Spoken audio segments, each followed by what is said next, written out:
धूप बहुत तेज थी। गांव के किनारे मिट्टी की पगडंडी से होकर एक बूढ़ा किसान अपने खेत की ओर जा रहा था। उसके पैरों में पुराने टूटे हुए जूते थे और कंधे पर फटी हुई गमछी लटक रही थी। खेत में पहुंचकर उसने अपनी दरांती उठाई और झुके हुए बदन से घास काटने लगा। पसीने की बूंदें माथे से बहकर मिट्टी में गिर रही थीं, पर उसके चेहरे पर एक अलग ही सुकून था। गांव वाले अक्सर कहते थे, रामू, इतनी मेहनत किस लिए?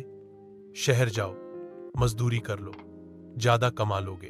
लेकिन किसान हंसकर कहता, ये जमीन मेरे बाप दादाओं की है, इसे छोड़ दूं तो मैं जीते जी मर जाऊंगा। शाम ढलते ही जब लाल सूरज धीरे धीरे खेतों के पीछे छिपने लगा, तो रामू ने एक मुट्ठी गेहूं की बालियां हाथ में ली और आकाश की ओर देखा। हे भगवान, भूखा रह लूंगा, लेकिन अपने बच्चों के मुंह से रोटी नहीं छीनूंगा।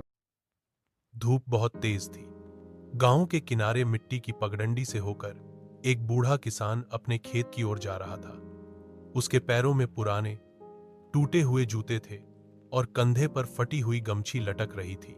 खेत में पहुंचकर उसने अपनी दरांती उठाई और झुके हुए बदन से घास काटने लगा।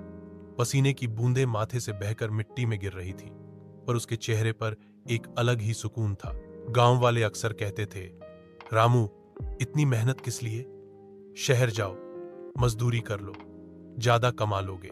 लेकिन किसान हंसकर कहता, ये जमीन मेरे बाप दादाओं की है, इसे छोड़ दूं तो मैं जीते जी मर जाऊंगा। शाम ढलते ही जब लाल सूरज धीरे धीरे खेतों के पीछे छिपने लगा, तो रामू ने एक मुट्ठी गेहूं की बालियां हाथ में ली और आकाश की ओर देखा। हे भगवान, भूखा रह लूंगा, लेकिन अपने बच्चों के मुंह से रोटी नहीं छीनूंगा।